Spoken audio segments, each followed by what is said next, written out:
subscribe to the channel. It's easy and fast. Looking back, when I think about the 2 years I was married to Emily, it feels as if I lived a whole lifetime in such a short period. I was 35 when our story began to take shape, although the seed of this relationship had been planted long before when we met at a tech event in Seattle. I worked as a consultant for agricultural systems, helping farmers implement crop monitoring software. Emily, on the other hand, was a senior software developer at a rising startup. She spoke with such confidence about algorithms and databases that she drew attention from anyone in the same environment. It wasn't love at first sight, at least not for her. Emily never believed in that kind of romance. To her, relationships were strategic partnerships, agreements between two independent people who chose to walk together for a time. For me, used to a more traditional view of companionship, the way she approached things felt cold, almost calculating. Still, there was something fascinating about her independence. During the first months of dating, I learned to admire the way she faced the world. While many of my peers were already starting families, planning children, and buying suburban houses, Emily vehemently rejected any idea that approached that pattern. She said she wasn't born to be someone's wife, and much less to get lost in household chores. Her career came first, and everything else, even me, had to fit around that axis. The decision to marry didn't come from her. It was an impulse from me. After 2 years of a stable relationship, during a simple dinner at an Italian restaurant downtown Seattle, I remember her expression when I proposed. There was no surprise nor immediate joy, just silent reflection. She said yes, not with tears or a trembling voice, but with the calm of someone accepting a challenge. I think it could be interesting were the exact words. We had a quiet ceremony, nothing extravagant, just a few close friends and work colleagues, because Emily didn't want anything that seemed traditional theater. There was no elaborate white dress, no wedding march. She wore a light beige pantsuit and I a navy blue suit. That day, I realized our marriage wouldn't be like the others, and I was willing to accept it, believing that love was also about learning to compromise. Right after the honeymoon, which to be fair was a short trip to San Francisco because she didn't want to waste time on cliché tourist spots, the reality of our marriage settled in. I gradually realized that my life with Emily would feel more like living with a roommate than being a husband. There were no spontaneous gestures of affection, no long late-night talks. What existed was a well-organized routine, almost like a spreadsheet. Work hours, workout hours, sleep hours. The space for intimacy existed, but it always felt scheduled, fitted between commitments. Emily had very strong opinions about what she considered a backward lifestyle. I remember one night when we went to dinner at a couple's house, Lisa and Mark, who were my friends. Lisa had chosen to leave her job to care for their small children, something Emily found inconceivable. During dinner, Emily practically ignored Lisa, giving short, dry responses while she engaged Mark in technical discussions about investments in technology. On the drive home, she blurted out, "I don't understand how an intelligent woman can reduce herself to babysitting her own kids. It's a waste of talent." Those words lingered in my mind. I knew Emily didn't respect women who followed more traditional roles. To her, that was a form of submission. Many of my childhood friends had followed that path, and I gradually distanced myself from them, because Emily never made any effort to socialize. It was as if she built an invisible wall between herself and anyone not moving at her professional pace. The first year of marriage passed quickly, but was full of small cracks. While Emily dove deeper into her work, I found myself gradually taking over household responsibilities. Cooking, laundry, paying bills, keeping the house clean. It all fell on me. She claimed she didn't have time, that her evenings were consumed by online meetings and deadlines. At first, I didn't mind. I'd always been organized, and I even found satisfaction in keeping the house in order. But little by little, the scale of effort started tipping. I tried to talk about it, but Emily had a peculiar way of ending discussions. She turned every complaint into a lecture about gender equality. "You're not helping me by complaining. You're reinforcing the stereotype that women should take care of the house. I work as much as you, maybe more, so why should I be expected to do less? These conversations never ended well, and I learned to swallow the discomfort in silence. The true turning point came when Emily's cousin came to visit. Rebecca was a few years younger and had just opened a dental clinic in Denver. A charismatic, intelligent woman, impressively successful. I expected Emily to be happy with her visit, but I immediately noticed tension. During dinners at home, Rebecca spoke enthusiastically about her patients, about how she had built the clinic almost entirely on her own. And I saw Emily withdrawing. The competitive sparkle in her eyes was unmistakable. On the last night of the visit, when we drove her to the airport, Emily was silent the entire ride home. When we arrived, she dropped her bag on the couch and said, "If Rebecca could open an entire clinic by herself, I can do more too. I won't settle for being just another engineer in some company." From that moment, something definitively changed. Emily began accepting extra projects, often simultaneously, involving not only her time, but also her physical space. It was at this point that Rob entered the picture. Rob was a colleague of hers at the company, a few years younger, with a relaxed manner and quick speech. He had contagious energy, always willing to help, full of bold ideas. At first, I must admit, I liked him. I saw in Rob almost a younger brother. He came to our house frequently, brought craft beer, chatted about sports with me, laughed at my jokes. Emily seemed lighter around him, as if she found a valve to release the pressure she imposed on herself. But at the same time, I felt my space shrinking. They spent hours locked in the office, working on projects that, according to her, could revolutionize the software sector. When I tried to join in, she would push me away with a, "We're busy, we'll talk later." Our marriage, which already had traces of cold coexistence, began to feel even more distant. There were nights I went to bed alone because Emily was still coding with Rob in the office. Weekends I planned a trip, but she cancelled at the last minute because of a critical bug to fix. I watched from the sidelines as she built a world in which I had no place. That first phase ended with a Sunday night that broke me. I'd spent the entire morning cleaning the garage, organizing old boxes, fixing tools. I had planned that night a simple dinner, just the two of us, trying to reclaim some normalcy. When Emily came home, it was almost 9. She was exhausted, her eyes red from staring at the screen. When I saw her enter, I blurted out, "Em, we need to talk." She sighed, dropping her bag on the sofa without even looking at me. "Not now, I have a headache." "But you're always busy, always tired. I feel like there's no space for us anymore." Emily looked up from her phone, her gaze cold. "You knew who I was when you proposed.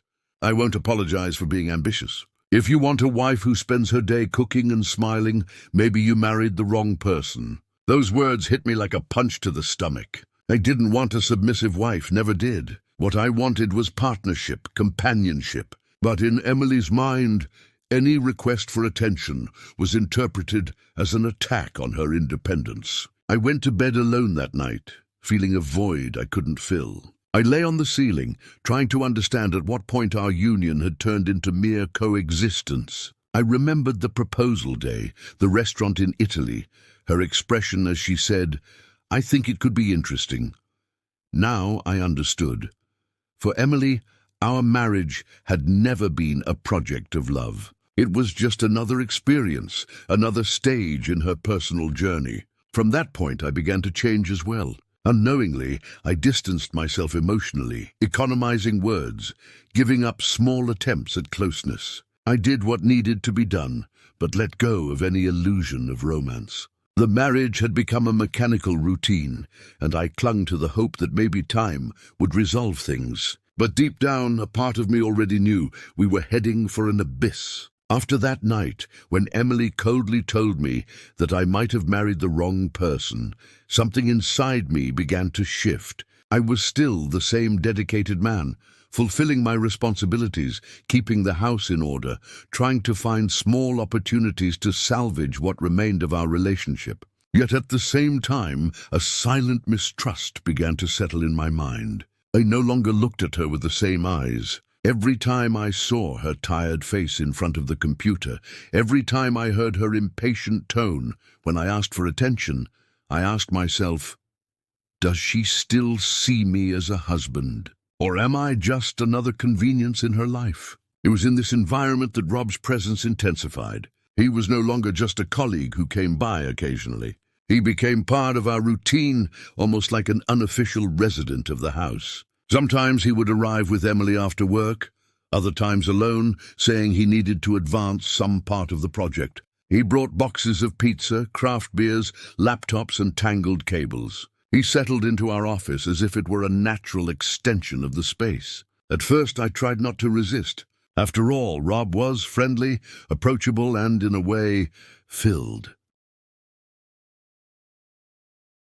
The awkward silence that lingered between Emily and me. We would talk about football, share tips about Netflix shows, and even go to a few Mariners games together. He treated me like a friend, and I, perhaps out of naivety or loneliness, accepted that role. But there was something deeply unsettling, the way Emily seemed to come alive when she was with him. With me, her tone was practical, direct, almost mechanical. With Rob, she laughed freely, joked, and explained coding as if she were teaching an enthusiastic student. I watched from a distance, feeling a bitter mix of jealousy and exclusion. One Friday night, they were locked in the office for hours. I had prepared a simple dinner, roast chicken, rice, and salad. I called them several times, but the responses were short.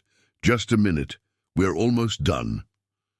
When they finally emerged, the food was cold. I sat at the table with them, trying to bring up a conversation about a new restaurant downtown, but they exchanged excited glances, discussing the possibility of presenting their project at a conference in Las Vegas. That night, I went to bed alone again. Time passed, and I realized that we were no longer a couple. We were three people sharing the same house, but with completely different roles. Me responsible for maintaining everything, grocery shopping, bills, repairs. Emily submerged in work, driven by ambition and pride. Rob, the constant presence that fueled her ambition and at the same time occupied the space that should have been mine. Emily gradually withdrew from our social circle. We no longer met with friends or had family dinners. My mother called often, asking why Emily never came over. I made excuses. She's busy. She has important deadlines. Deep down, I knew the truth was harsher. Emily didn't want to be with anyone who couldn't compete with her professionally. I remember one particularly uncomfortable episode. Rob started dating a college friend named Hannah. She came to our house a few times, and I quickly noticed how Emily treated her with subtle disdain. Hannah was sweet, spontaneous, worked as a high school teacher. Emily didn't hide her opinion. She thought Hannah was settling for not pursuing a career in tech or business. I saw Hannah's embarrassed smile when Emily remarked, "It's admirable that you want to teach teens, but don't you think you could do something more relevant?" That comment cut deep. I saw Rob embarrassed, trying to change the subject, and Hannah quiet for the rest of the night. Shortly after, they broke up. It was then that I realized it wasn't just professional ambition. Emily had a real disdain for anyone who didn't meet her ideal of success. That included my childhood friends, family members living simpler lives, and even her friends' partners. Gradually, she isolated us from the world, as if only she and her vision of greatness could exist. Arguments became frequent. Small things escalated into intense fights. If I mentioned being tired of handling household chores alone, she would accuse me of sexism for expecting her to contribute. If I suggested spending time together without talking about work, she said I didn't respect her dedication. Every conversation turned into an ideological battlefield, and I always came out defeated. I tried to understand, but some nights I would sit on the sofa alone, listening to her laughter from the office while she and Rob coded late into the night, and I wondered if it even made sense to keep trying. It was during this period that my health started to suffer. I lost weight, suffered from insomnia, and began drinking more than I should. I took long walks without destination, just to avoid being in the house, listening to the constant sound of keyboards and voices that didn't include me. Despite everything, A part of me clung to hope. I wanted to believe Emily would notice how much she was pushing me away, that one day she would look at me and remember that we were husband and wife, not just two individuals sharing a roof. But that hope grew thinner each day, like a flickering flame about to go out. One episode in particular marked the beginning of the end. It was a Saturday night, and I had planned to take them out for dinner. I had made a reservation at a restaurant Emily had always wanted to try, but we never found the time. When I mentioned the plan, she replied, "I can't. Rob is coming over. We need to finish a critical part of the project." I felt my blood boil. "You always have an excuse, Emily. It's always work, always Rob, and me. Where do I fit in all this?" She looked at me coldly. "You knew from the start that I wouldn't be a traditional wife. If you can't handle that, maybe you should reconsider your expectations." For the first time, I let my accumulated anger slip. It's not about being a traditional wife. It's about respect. "You don't respect me anymore." Emily didn't respond. She just turned her back and returned to the office. At that moment, something inside me broke completely. Time seemed to pass as if every week was just a repeat of the previous one. I woke up early, made my coffee, organized the house, handled daily tasks, and by the end of the day, I would find Emily locked in the office with Rob. Living in that house felt like being trapped in a loop of emotional neglect. My friends noticed it first. One day, my old college friend Daniel invited me out for a beer downtown Seattle. He looked at me carefully, as if trying to read the truth written on my face. "Man, you look beaten. What's going on?" I told him, in general terms, about the growing distance between Emily and me, about Rob's constant presence, about the endless arguments. Daniel sighed and said something that stuck with me. "Don't you see that she's not with you anymore? Maybe she never really was." I tried to laugh it off, to dismiss the thought, but those words echoed in my mind for days. Arguments at home became intense. I could no longer control my frustration. One day, after spending the whole day fixing a leak in the kitchen, I asked Emily to help hold a pipe. She looked at me as if I had asked her to abandon a multi-million-dollar project. "I don't have time. I'm reviewing a crucial code." "Crucial for whom?" I shot back, exhausted. "Because for me, keeping this house running is also crucial." She snorted and returned to her computer. That indifference ate at me more than any insult ever could. Rob, meanwhile, kept showing up every day, always smiling, always trying to bond during breaks. Sometimes we even played video games together, like friends should. But deep down, I sensed something that I couldn't ignore. There were looks exchanged between him and Emily, physical closeness that seemed unnecessary, laughter that sounded far too intimate. I tried convincing myself that I was imagining things. After all, Rob seemed respectful, and Emily would never admit needing anyone besides herself. Yet each day my unease grew, festering like an untreated wound. Stress began to manifest in my body. I had gastritis attacks, lost more weight, and my hands trembled when I held my morning coffee. At night, lying alone in bed, my mind raced in circles. Am I overreacting? Is she cheating? Or does she just not love me anymore? Until the inevitable happened. It was an ordinary Tuesday. I'd left work early because a meeting was cancelled. I decided to surprise Emily, maybe suggest dinner out, or simply spend time together. When I arrived home, I noticed unusual silence. The office was open but empty. Emily's laptop lay on the desk, closed. Strange. She rarely left the computer during work hours. I walked down the hallway to our bedroom. The door was slightly ajar. I pushed it slowly, trying not to make a sound. And there it was, the scene that would seal the fate of our marriage. Emily and Rob together in our bed. For a few seconds I froze. My heart pounded, my stomach churned. A wave of anger and disbelief hit me simultaneously. My mind screamed, but no words came out. Emily saw me first. Her eyes widened, and she tried to cover herself hastily. Rob Pale stammered some incomprehensible excuse, but it was too late. The world I knew had collapsed. In my bed, my voice came out hoarse, almost a whisper. In my bed. Emily tried to move closer, hands raised, as if she could erase the scene with a gesture. It's not what it looks like. Not what it looks like, I interrupted, feeling my blood boil. You're naked in our bed, Emily. Rob tried to speak, but I stormed toward the desk where the laptops with months of work were lying. In a furious outburst, I picked up the first one and threw it against the wall. The impact echoed through the room, followed by the sound of shattering plastic. The second laptop met the same fate, flying to the floor and breaking apart. Years of work. Emily screamed, rushing to the wreckage.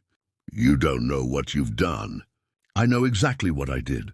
My voice was cold now, fueled by controlled rage. "You destroyed my marriage. I destroyed the rest of your little world." Silence fell, thick and suffocating. Emily sobbed, trying to gather the broken pieces. Rob remained still, ashamed, unable to meet my gaze. "Get out!" I pointed toward the door. "Now!" They hesitated. Emily started to speak, but I took a step forward, and my tone silenced her. "Out of my house." Rob moved first, hastily collecting his clothes. Emily lingered, tearful, seeking one last chance to justify herself. I made a mistake, but—" "No," I interrupted. "You chose this. Now face the consequences." She lowered her head and left in silence. At that moment, a weight lifted from my shoulders, but it was replaced by a crushing emptiness. I walked through the house in silence, observing every corner that now felt tainted by betrayal. The kitchen where I had cooked alone, the living room where they laughed while I felt invisible, the bedroom now sullied by the most painful. Scene of my life. That night I couldn't sleep.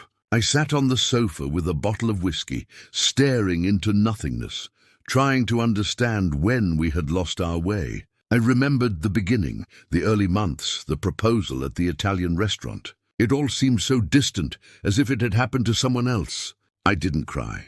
Perhaps I was numb. Perhaps I hadn't yet fully processed what had happened. But inside me a certainty grew. My marriage was over. In the following days, Emily tried to reach out. She sent messages, called, even appeared at the door once, but I didn't let her in. There was no more space for dialogue. I saw in her face the desperation, not only for the end of the marriage, but for the collapse of her professional project. The destroyed laptops contained months of work, codes, and presentations that could never be recovered. Her reputation at the company began to suffer. Rob vanished. Perhaps out of shame, perhaps out of fear. I never saw him again after that night. Meanwhile, I oscillated between the pain of betrayal and the strange relief of freedom. For the first time in months, I could breathe. I no longer had to walk on eggshells, no longer had to beg for attention, no longer had to pretend we were a couple. But there was still a long road ahead. The days following the betrayal were strangely silent. The house, once filled with tension and competitive energy, seemed relieved by Emily and Rob's absence. I still felt the anger and pain coursing through me, but there was also a strange sense of freedom. For the first time in months, the house was mine, and I could move without the weight of judgmental eyes or interrupted conversations. The impact on Emily was immediate. The project she had been working on with Rob collapsed almost instantly. Without the laptops, without the codes and presentations they had developed together, months of work were lost within hours. I was informed by mutual colleagues that her reputation began to be questioned. People who once admired her now spoke about her arrogance, her obsession with success, and how she had neglected important relationships in her life. She sent an email days later apologizing. She tried to justify her actions, explaining that she had been overwhelmed by work, pressure, and an intense professional connection with Rob. I read it once, and then deleted it. There was no longer space for excuses. There was no longer space to rebuild what had been destroyed. The divorce was a painful but necessary process. Emily tried in various ways to manipulate the situation, attempting to retain privileges or reverse decisions, but I remained firm. The legal separation concluded in under 6 months, yet the emotional impact was deep for both of us. For me, the divorce brought relief and clarity. For her, it plunged her into a deep depression, surrounded by regret, resentment, and a sense of irretrievable loss. During this period, I reconnected with people and activities I had abandoned. I met my college friends again, resumed walks in Seattle parks, visited small cafes and bookstores I loved. I rediscovered the pleasure of cooking without rush, organizing the house for myself, being alone without feeling lonely. The process of rebuilding was slow but effective. Each moment of peace in my own space reminded me of how much I had lost by trying to maintain a marriage that no longer existed. What struck me the most, however, was realizing how pride and arrogance can lead a person to ruin. Emily was brilliant, talented, determined, but these traits, when combined with an obsession with success and disdain for others, became poison. She lost friends, lost trust, lost respect, and above all, lost the husband who, silently, had always been there, trying to sustain the home and the relationship. Meanwhile, I learned the opposite lesson. I discovered that it is possible to love someone and still protect oneself from toxic relationships. I learned that yielding is not weakness, but giving up your own dignity for an ideal that is never shared is destructive. I learned to value small connections, simple gestures, and people who are by your side, not out of interest or competition, but from genuine affection. Over the months, life began to regain its colors. Each step outside the house, each conversation with a friend, each completed project at work, without Emily's shadow, made me feel lighter. Slowly, I realized that this story wasn't just about betrayal or failure. It was also a story of survival, learning, and self-discovery. Looking back no longer caused sharp pain. It caused reflection. I reflected on how small choices and accumulated actions over time can turn a solid relationship into a fragile and unstable ground. I reflected on how pride blinds, how arrogance destroys, and how, when mutual respect is absent, even the most genuine love is lost. I still think of Emily from time to time, not with anger or desire, but with a bitter understanding that she lost herself in her obsession for success. I know that her depression and the mistakes she made were consequences of choices she herself made. I feel no need for revenge. I only feel certain that in the end I survived, and that my life regained meaning outside the cycle of competition and disdain that had taken over our home. Today, several years later, I can look back without resentment. I've learned that some relationships are not meant to last, and that sometimes freedom comes accompanied by pain. I've learned that mutual respect, attention, and empathy are as essential as passion in any relationship. Without them, any marriage, no matter how promising, is at risk of ruin. Emily, with all her intelligence and talent, chose the path of competition and arrogance. I chose the path of reconstruction and emotional freedom. Every choice shapes a life, and every consequence teaches something valuable. Today I can say that I am at peace. I rediscovered my own worth, my own identity, and finally understood that unchecked pride can destroy not only others, but oneself. And in the silence of my now empty house, I can smile quietly, because despite everything I survived, and that is more than Emily ever managed to understand in her frenzy for success. Subscribe to the channel. It's easy and fast.